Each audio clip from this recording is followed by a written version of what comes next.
enfin, Stéphane Fermigier, dirigeant fondateur de Abilian, président du GT Logiciel Libre. Comment ça marche?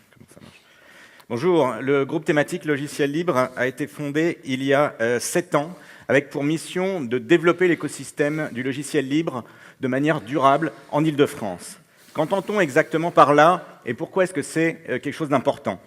En fait, répondre à cette question, ça fait déjà partie en soi de la mission du groupe thématique. Et c'est pour ça qu'aujourd'hui, nous lançons une nouvelle collection qu'on appelle les livrets bleus du logiciel libre et qui sont disponibles un peu partout dans la convention et je vous invite à consulter.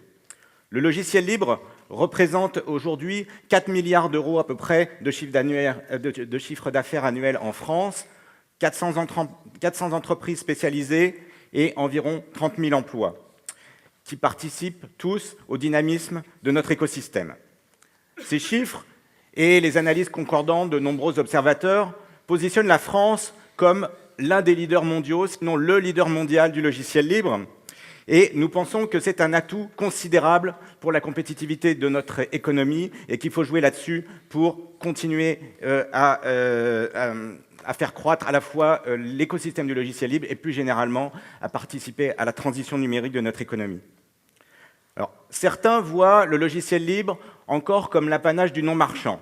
Bon, c'est une erreur et nous essayons de dissiper ce malentendu, comme je vous le disais, avec ces livrets bleus. Le premier, sur les modèles économiques du logiciel libre, qui présente divers modèles économiques.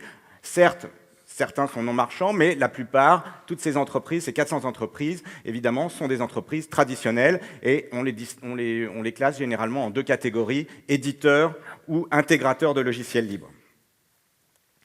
Le dynamisme de notre secteur fait qu'il y a aussi un besoin très important de main-d'œuvre, des ingénieurs principalement, formés spécifiquement aux méthodes et aux approches du logiciel libre. Donc nous avons publié un 2e livre blanc spécialement dédié aux étudiants et qui montre l'attrait de notre écosystème pour ces étudiants, aussi bien en termes de dynamisme économique qu'en termes de valeurs humaines que nous véhiculons. Parlons maintenant un peu de technologie.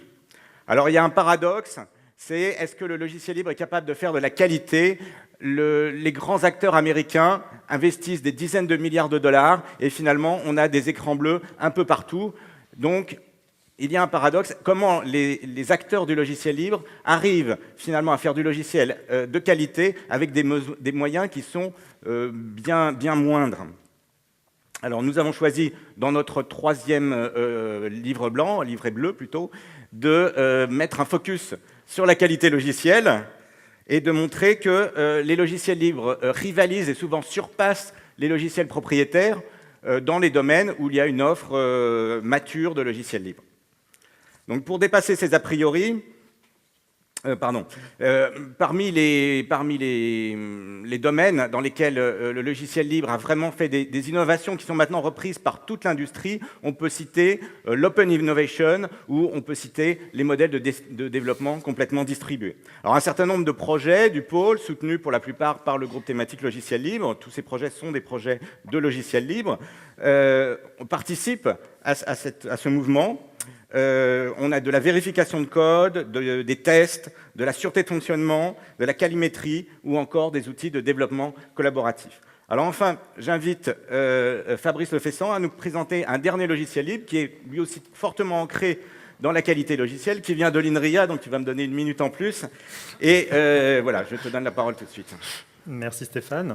Donc, je suis chercheur à l'INRIA, l'Institut national de recherche en informatique et automatique. Mais aujourd'hui, je ne vais pas vous parler de mes travaux en langage de programmation ou en pair à pair, mais plutôt d'une petite entreprise que j'ai créée en 2011 qui s'appelle Ocaml Pro. Donc, Ocaml Pro a 2 activités principales. En France, c'est un peu la haute couture du logiciel. Grâce à une équipe d'ingénieurs tous issus de la recherche, nous développons des logiciels sur mesure à la pointe de la technologie. Sur la scène internationale, nous sommes plus connus comme l'éditeur des outils de développement pour Ocaml en logiciel libre. Donc Ocaml, langage qui a été développé pendant une 20aine d'années à l'INRIA et qui est très expressif, performant et très sûr, ce qui fait qu'il est de plus en plus utilisé dans l'industrie. On le trouve par exemple chez Jane Street, l'une des principales compagnies de trading à New York, qui fait près de 10 milliards de dollars de transactions par jour en OCaml, ou encore chez Citrix, derrière sa solution Xen Server pour le cloud, ou encore plus récemment chez Facebook, qui a basé dessus son langage Hack, qui remplace PHP chez eux. Donc, en 2011, nous nous sommes rendus compte qu'il y avait un problème pour la diffusion d'OCaml, qui était l'absence d'un outil d'installation simple pour les contributions open source. En fait, ça ressemble un peu à ça. Quand on veut installer un nouveau paquet, une nouvelle contribution open source, on ne sait pas exactement ce qui va venir quand on tire dessus. Donc du coup, on s'est associé avec, dans un projet FEDER, le projet DORM, avec l'équipement COUSY, Aliril, l'INRIA et la société Zenica pour essayer de résoudre ce problème. Et le résultat, c'est OPAM, un logiciel qui aujourd'hui gère les 700 paquets de la communauté OCaml, près de 2000 versions de ces paquets et des mises à jour quotidiennes, et cela sans problème.